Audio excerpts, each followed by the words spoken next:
안녕하세요. 파산관제인 홍인필 변호사입니다. 이번 시간에는 채권 시부인 우선권 있는 파산채권, 후순위 파산채권에 대해서 알아보겠습니다. 우선권 있는 파산채권, 파산재단에 속하는 재산에 대하여 일반의 우선권 있는 파산채권은 다른 채권에 우선하여 배당을 받을 수 있으므로 파산채권자는 일반의 우선권이 있는 때에는 채권신고서에 그 권리를 기재하여 채권신고를 해야 하고, 채권조사에 있어서도 그 우선권의 존부와 범위가 조사의 대상이 됩니다. 신고된 파산채권이 법률이 규정에 의하여 우선권이 있는 파산채권인데도 채권신고서에 우선권의 기재가 없이 채권신고가 되어 있으면 파산관제인은 우선권 없는 일반 파산채권으로서 신고된 것으로 취급하여 시부인하면 됩니다. 일반 파산채권으로 확정된 경우 우선권 있는 파산채권으로 변경하는 신고한 사항의 변경이 허용된지에 관하여는 견해에 대립이 있으나 실무에서는 이를 허용하지 않는다고 합니다. 신고한 파산채권자가 일반이 우선권이 있는 권리를 기재하여 채권신고를 한 경우에 파산관제인 또는 다른 신고한 파산채권자는 우선권 부분에 대하여만 이의를 진술하는 것도 가능하고, 이때 채권조사 확정재판의 심판 대상은 우선권의 존부와 범위가 됩니다. 이 우선권 있는 채권이 대표적인 게 임금 같은 거죠. 임금. 후순위 파산채권. 후순위 파산채권에 관해는 법 446조에서 정하고 있습니다. 파산채권자는 후순위 파산채권을 포함한 파산채권을 신고한 때는 채권신고서에 그 구분을 기재해야 합니다. 후순위 파산채권임이 분명한데도 채권신고서에 후순위 파산채권이 구분 기재가 없이 채권신고가 되었으면 파산관제인은 신고한 파산채권자에게 보완할 것을 안내하고, 채권자가 응하지 않으면 불완전한 신고이므로 후순위 파산채권 부분에 관하여 이의를 진술할 수도 있지만, 실무에서는 파산관제인이 신고된 파산채권 중 후순위 파산채권 부분을 계산하여 이를 일반 파산채권으로는 이의를 진술하고 후순위 파산채권으로 시인하는 것이 일반적입니다. 후순위 파산채권을 구분하여 신고한 경우에는 그 구분에 따라 후순위 파산채권으로 시부인합니다.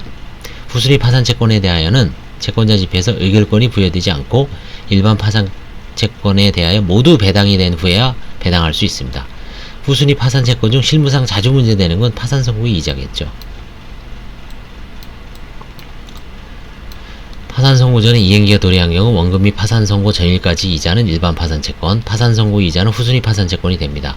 채권자가 후순위 파산채권을 구분하지 않고 채권신고를 한 경우 그 채권신고는 채권액 전체를 일반 파산채권으로 신고한 것으로 볼 수밖에 없으므로 파산관제인은 신고된 파산채권 중 후순위 파산채권인 선고 후 이자 부분을 계산하여 그 부분에 관하여 이를 진술하거나 이를 후순위 파산채권으로 시인합니다.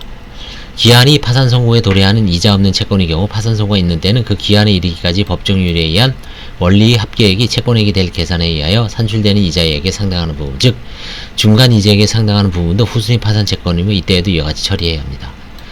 파산선고의 불이행률이나 손해배상 및 위약금도 후순위 파산채권입니다.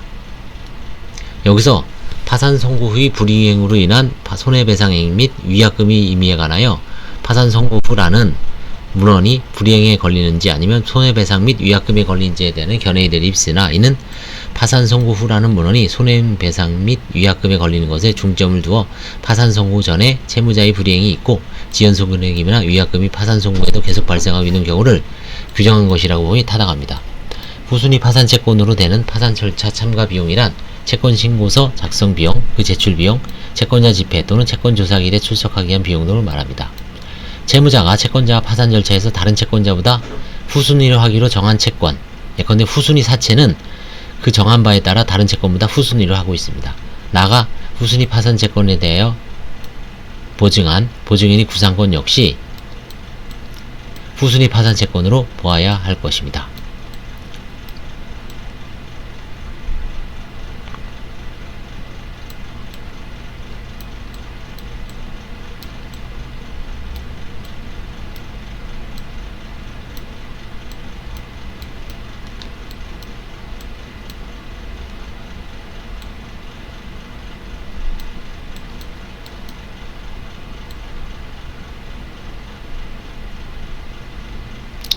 이번에는 후순위 파산채권에 대해서 알아봤고요.